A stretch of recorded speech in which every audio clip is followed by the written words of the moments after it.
Ce n'est pas le fringant basketteur de Pro B, 3 saisons à Reims, une à Chartres, qui est apparu dans le box des accusés.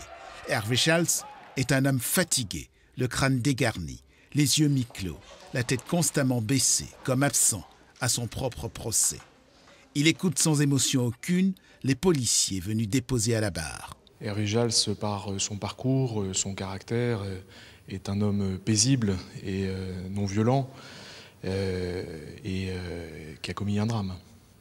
Donc évidemment, depuis 3 ans et demi, de toute façon, il est complètement effondré de ce qu'il a commis. C'est un double personnage.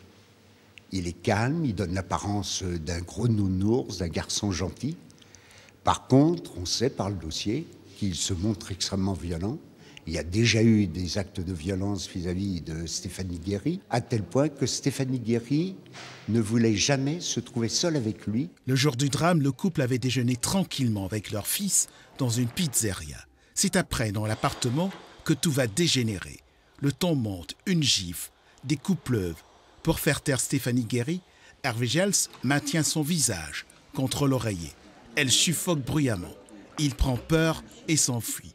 Paris, puis Reims, où il erre avant d'être interpellé. Les images de la victime présentées à l'audience vont glacer d'effroi le public.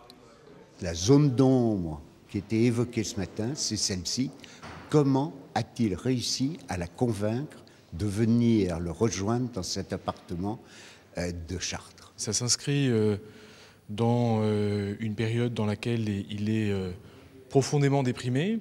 Il s'enfonce tout seul dans sa dépression jusqu'à avoir effectivement un geste pulsionnel tel que le décrit le médecin expert. La défense va vraisemblablement plaider des circonstances atténuantes et ne manquera pas d'invoquer l'absence de discernement au moment des faits.